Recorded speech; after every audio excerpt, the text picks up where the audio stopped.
Il y a beaucoup de blessés. C'est une horreur. Contre 140... À mort! À mort!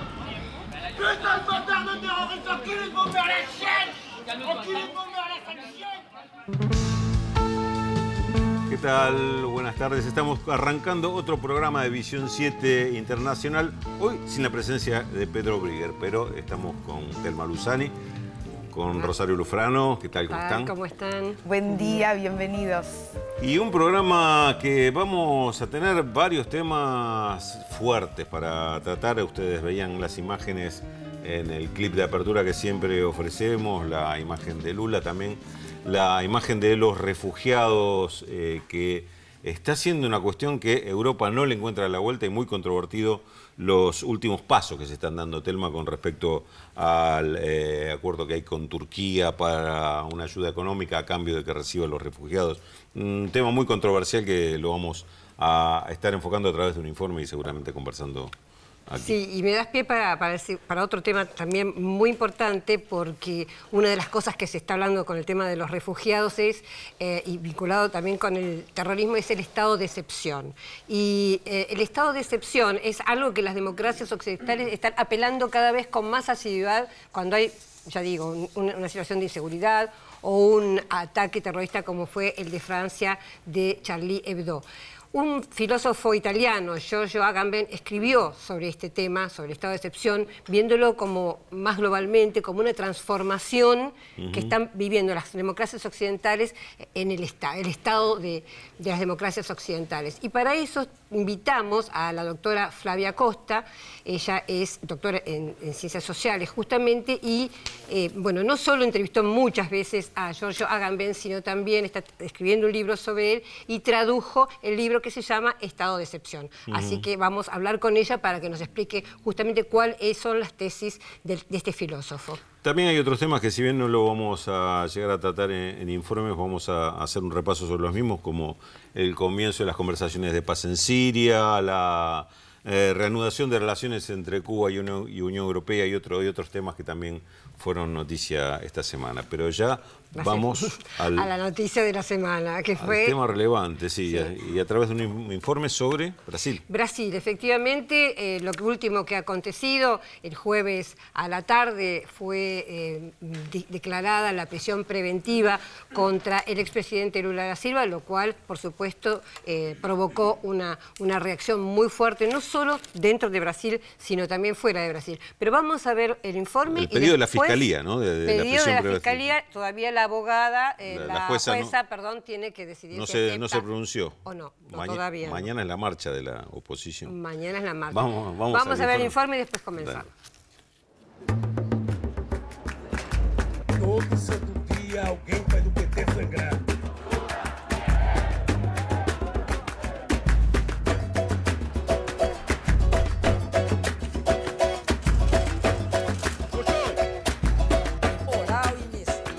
La investigación abierta hace 2 años por manejos ilegales en la estatal Petrobras se ha convertido en una imparable bola de nieve que amenaza la gobernabilidad misma de Brasil.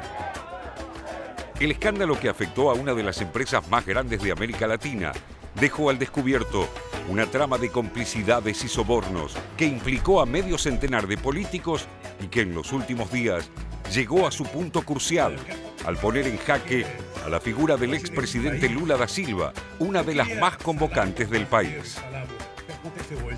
El operativo realizado por la Policía Federal para llevar a declarar por la fuerza pública al exmandatario generó críticas en todo el país, y no fueron pocas las voces que hablaban de una operación política de la oposición y una condena mediática sin pruebas reales.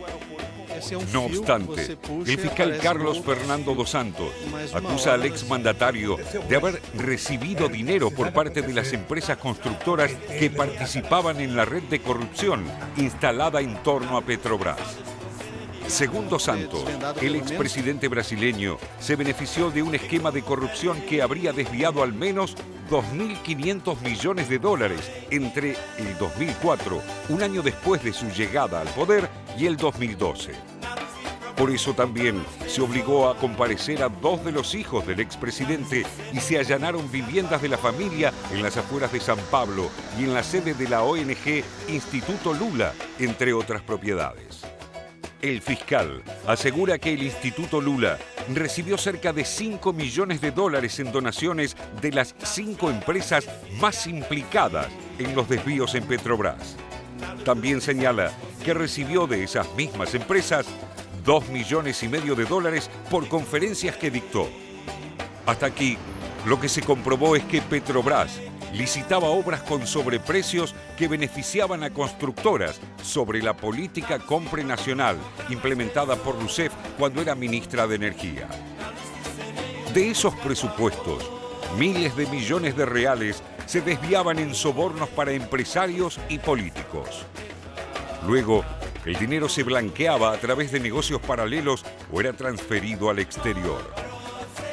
La trama incluye a todo el arco parlamentario, pero sobre todo al PT y al Partido del Movimiento Democrático Brasileño, PMDB. Otros hechos aceleraron la investigación del juez federal Sergio Moro, como la detención del ex publicista de Dilma Rousseff, Joao Santana. A ello se suma el acuerdo al que llegó con la justicia otro de los implicados, el ex líder del PT en el Senado, Delcidio do Amaral, a cambio de recibir una pena más leve. El pasado martes, otra noticia volvió a poner en primera plana el escándalo. La justicia condenó a 19 años al empresario Marcelo Odebrecht, expresidente de la mayor empresa de ingeniería de Latinoamérica, beneficiario del manejo ilegal de fondos en Petrobras. La sentencia del juez Moro también incluyó a otros 3 ejecutivos de la constructora, 3 exdirectores de la petrolera y al dueño de casas de cambio, Alberto Youssef. Según el diario Folha de São Paulo, Odebrecht habría autorizado a los ejecutivos detenidos a que negocien acuerdos con la justicia e incluso él mismo estaría dispuesto a colaborar para obtener una reducción de su pena. En este escenario, la comparencia de Lula ante las autoridades generó opiniones encontradas. La oposición agitó nuevas banderas para castigar al gobierno de Rousseff, mientras el oficialismo convocaba a los movimientos sociales para defender a Lula, denunciando una escalada golpista. También generó críticas la manera en que se obligó a comparecer a Lula, conducido por la fuerza pública, teniendo en cuenta que se trata de una figura emblemática de la democracia brasileña, que hasta aquí no había sido alcanzada por las denuncias que atraviesan a la dirigencia. En medio de ese convulsionado escenario, tampoco es sencilla la posición de la actual presidenta. Sobre Dilma Rousseff pesa un pedido de juicio político en la Cámara de Diputados, detenido desde finales del año pasado por el receso parlamentario. Atenta a ello, la presidenta reaccionó a la embestida contra Lula y acusó a la oposición de querer dividir a Brasil con una lucha política que perjudica a la población y la economía. Justamente, la situación económica es hoy uno de los principales desafíos. En 2015, el PBI registró una caída del 3,8%, el peor resultado desde 1996. Más de 1,5 millones de trabajadores fueron despedidos y las empresas recortaron sus planes de inversión. El 2016 no presenta un panorama más alentador para el gigante latinoamericano, con una caída del 3,45% del PBI. Todo un desafío para una clase política hackeada que ahora no solo tendrá que rendir cuentas ante quienes la votaron, sino también intentar demostrar su inocencia ante la justicia.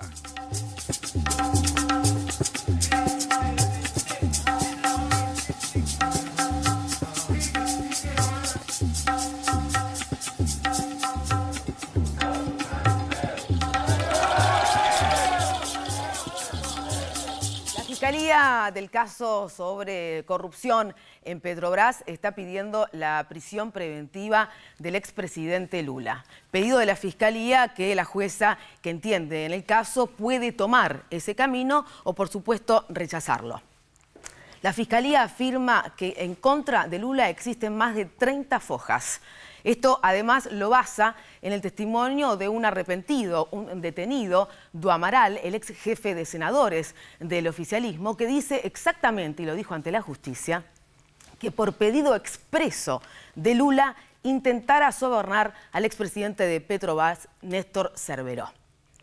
Estos son los elementos que tiene la justicia, que en las últimas horas, como señalaba el informe, además, ha decidido la condena a 19 años del empresario Odebrecht. La pregunta es hasta dónde va a ir la justicia si las pruebas exactamente existen en un entramado que involucra a todas las fuerzas políticas y a empresarios y en cuánto se afecta la gobernabilidad de la presidenta Dilma Rousseff, que cuando se hacían estos contratos que están denunciados, ella era la ministra de Energía. A ver, Raúl. A ver, ¿hasta dónde va a ir la justicia? Me parece que el interrogante es si va a pasar al plano político y actúa sobre el plano político, ¿no? Este es el tema, Telma, también introduzco a vos en esta cuestión, porque me parece que acá está en ver cómo juegan estos fiscales, ¿no? En este caso el pronunciamiento son de 3 fiscales, Concerino, Araújo y Blatt se llaman. Concerino es aparentemente es el que le adjudican el texto de esta resolución o este pedido de prisión preventiva para Lula. Hubo críticas durísimas contra este dictamen o este pronunciamiento porque dicen que está absolutamente cargado de una intencionalidad política y no de instrumentos o elementos jurídicos, ¿no? Como por ejemplo, hay pruebas, por otro lado, porque, por ejemplo, uno de los argumentos que es que se puede fugar, en realidad no se puede presumir algo que no se sabe si va a suceder. Y además lo presume en base a que como es presidente, como es expresidente, tendría facilidades para salir del país. Sí, aunque puede convocar mucha gente y esto puede interferir en la investigación. También es muy flojo. Y los elementos con respecto a la denuncia son, como decía Rosario, son tomados únicamente de la declaración de Amaral, digamos, del entre comillas, arrepentido para imputar a Dilma y a Lula, ¿no? Entonces, el tema pasa por ahí. Inclusive hay una frase muy llamativa que ya en Twitter y demás anda circulando mucho porque dicen los fiscales en el fallo, la conducta de Lula dejaría muy avergonzados a Marx y Hegel. Ponen Hegel, Engels. Me parece que se habrán querido decir Federico Engels.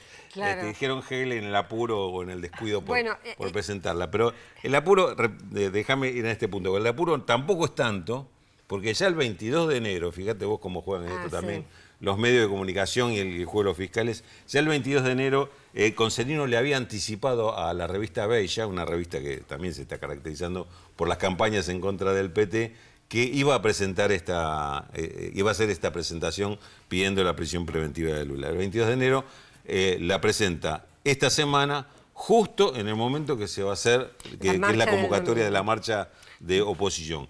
Muchos interpretan, y me parece que no están demasiado alejados de la realidad, ni están buscando ninguna visión conspirativa, que hay una intención clara de provocar una convulsión social, provocar una reacción, justo en el momento que los partidarios de Lula, los partidarios del PT, habían decidido levantar las propias manifestaciones que se iban a hacer el domingo para evitar estos enfrentamientos, esta confrontación que se consideraba que podía ser tomada a favor de los críticos o los cuestionadores de Lula y del gobierno de Dilma Rousseff. Y también te digo, no solo desde el comentario al comienzo, no solo internamente, sino también externamente, porque hoy salió publicado en varios diarios las cartas de los expresidentes o ex primeros ministros, que son de una amplia gama realmente. Aparece Mujica de Uruguay, Lugo de Paraguay, Ricardo Lagos de Chile, Felipe González de España, Máximo D'Alema de Italia, bueno, de Argentina aparecen el expresidente Dualde y la expresidenta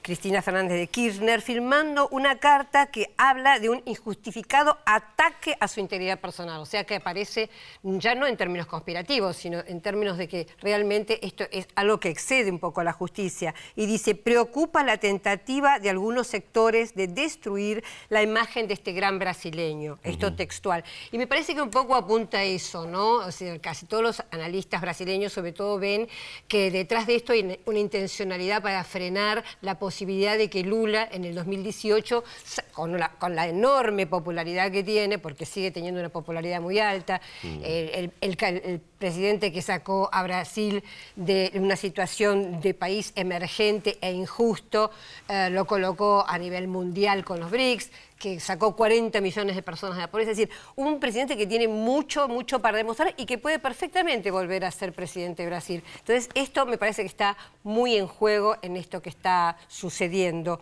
Y quería comentar lo que decía Emir Sader en relación a esta embestida, digamos. Él dice, en realidad cree él que le salió mal a la oposición esto, porque en lugar, digamos, hasta ese momento Lula no tenía cámaras, porque obviamente las desmentidas de todo lo que se le acusaba salían así chiquititos en los medios o directamente no salían. En cambio, al haberlo puesto en el foco de la tormenta, él retomó la iniciativa, con su carisma, volvió a cambiar la agenda política, digamos, sacó el tema de Petrobras y la corrupción, no porque no sea importante y no sea necesario, pero también habló de otros temas, como el tema de la desigualdad, como el tema de lo que está pasando con el mundo financiero, con el trabajo. Cambió un poco la agenda y lo posicionó otra vez en carrera para lo que yo creo que ya está lanzada y es la carrera presidencial del 2018. Recordemos que los hechos por los cuales se lo pretende involucrar a Lula tienen que ver con un lujoso apartamento, un triplex en las playas de Guarujá, esto es en el estado de San Pablo, que está a nombre de una constructora, pero que una constructora que se habría beneficiado de contratos con Petrobras y lo que se señala es que esto de la forma de pagar el soborno. Claro, los departamentos en realidad corresponden, son de Lula, pero los tienen a nombre de la constructora. Esto, la gente del Instituto Lula dicen que está probado que no es así, y además una hacienda en la localidad de Atibaya, es decir, una hacienda de campo, digamos. Claro, tendrán que probar todo eso, ese es el punto, estos son los ejes de la acusación, es lo que insiste Lula, que absolutamente ni él ni su familia tienen nada que ver con este tema, pero ahí está el punto, ¿no? Digamos, sobre un tema como el de Petrobras, donde claramente hubo sobornos, hubo irregularidades y demás que, como también hemos mencionado más de una vez, vienen desde antes de 2003, es decir, porque la investigación judicial arrancó desde el primer gobierno Lula, pero no miró más atrás de eso. Pero evidentemente involucra también el gobierno de Fernando Enrique Cardoso, claro. Es una mancha que los gobiernos del PT todavía no logran sacarse de encima. Lo que llama la atención es, digamos, el show, porque tanto la declaración de una prisión preventiva a un expresidente como el viernes pasado, nosotros lo comentamos el sábado, ¿te acordás, Rulo? El hecho de que lo llevaran con todos los medios enfocándolo a declarar al aeropuerto de Congonhas. ¿Qué pasó en Congonhas? Porque ahí también una versión... Muy interesante, sí. Esto salió en el blog, en el diario electrónico Carta Mayor. Sí. Carta Mayor, para los que quieran verlo. Saúl Leblon, que es un periodista muy serio y que dice haber chequeado esta información, revela que en realidad se lo llevó al aeropuerto de Congonhas porque la idea era llevarlo, o sea, ponerlo en un avión y llevarlo a Curitiba. Sí. ¿Por qué? Porque los abogados de Lula tienen declarado un habeas corpus en San Pablo. Entonces lo iban a llevar a Curitiba para que declarara, que es la capital del estado de Paraná, porque además Sergio Moro, que es el juez que entiende toda esta causa, es de Curitiba. ¿Qué pasó? Llega la policía de civil, fuertemente armada, con Lula al aeropuerto de Congonhas, y en el aeropuerto de Congonhas hay un comando de la Policía Aeronáutica que está siempre ahí, que no sabían que venía el presidente Lula y que no los deja pasar, o sea, no permiten que suban a Lula al avión. En ese momento se decide, es decir, el juez Sergio Moro decide cambiar la estrategia y hacerlo declarar en el aeropuerto.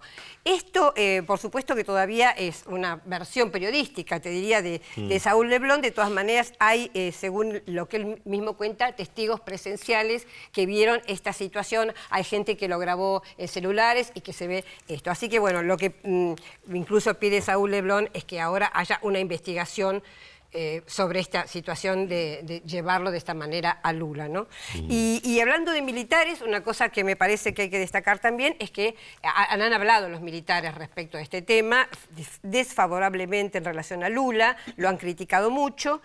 Hay un comunicado interno del ejército, firmado por el general Eduardo Vilas Boas, que hoy es el comandante del ejército, que dice que el ejército va a tomar una posición pacificadora y de conservar el orden. También hubo una declaración de parte del club militar, que es un club de retirados, o sea, no tiene tanta influencia, pero de todas maneras esa fue un poco más allá. Dijo que ante el caos generalizado que puede producir esta situación, después de criticar a Lula, que los militares tienen la responsabilidad de garantizar el orden y defenderlos con las armas en las manos. O sea, me parece que este segundo caso es un caso menos relevante en el sentido que son militares retirados, pero bueno, hay una alerta ahí en ese sector, ¿no? Sí, se provocó, en la semana hubo bastante repercusión y preocupación por estas declaraciones, ¿no? Porque se estaban leyendo como que había ya una participación e intervención de fuerzas militares en el conflicto, de alguna forma. Políticamente, por lo menos, pareciera no creo que puedan, digamos, no puede haber un golpe militar a la vieja usanza, aunque es curioso como muchos dirigentes y muchos analistas recuerdan el tema de Vargas, recuerdan el suicidio de Vargas en el año 54, cuando acosado justamente por el Parlamento, acosado por los medios, bueno, digo lo que ellos, repito un poco lo que he leído en los diarios brasileños, rememoran que dicen que no vaya a pasar otra vez la República del Galeão, como lo llaman ellos, porque también el aeropuerto de Galeão de Río de Janeiro tuvo bastante que ver con la situación que pasó Vargas y que terminó con su suicidio. Entonces, para el brasileño hay como un recordar esta situación de presión, de que un gobierno se termine de una manera abrupta. De todas maneras, Dilma Rousseff ya ayer hubo una reunión de gabinete muy importante y dijo con toda claridad, no renunció, que se olviden de esto. Y otro elemento importante es que hoy va a haber hoy ya empezó la convención del partido del Movimiento Democrático Brasileño. El partido este es el partido aliado del PT en el Congreso. Sin estos diputados, estos senadores, el PT no tiene mayoría ni por casualidad. Se va a discutir si siguen o no acompañando al PT, a pesar de que tienen 7 ministerios. Si llegaran a decidir que no siguen acompañando al PT, realmente la crisis de Brasil pasa a ser una crisis mayúscula, ¿no? En serio, ahí en ese caso del gobierno, ¿no? Exactamente, porque bueno, creo que en total tienen 88 diputados, o sea, es imposible, la gobernabilidad es imposible en caso de que esto decía. Dicen que no, que se van a tomar un mes, a pesar de que la Convención Nacional del Partido comenzó hoy, van a tomar un mes para discutir este tema. Pero bueno, de todas maneras, se espera una situación muy complicada para la presidenta Dilma Rousseff. Bueno, ¿algo más de este tema? Por ahora no. Pasó Rosario, ¿cómo seguimos? Bien, hacemos una especie de síntesis también de lo que, claro, se estaba comentando, porque en definitiva, para que quede claro, la justicia quiere saber si el expresidente Lula ocultó parte de su patrimonio y ha lavado dinero proveniente de la corrupción de Petrobras. Esto es lo que investiga la justicia. Implicados empresarios y políticos de todo el arco del Parlamento allí en Brasil. Un Lula que para la oposición miran con atención lo que busca la justicia porque quizás sea el mayor impedimento para que se vuelva a convertir en presidente.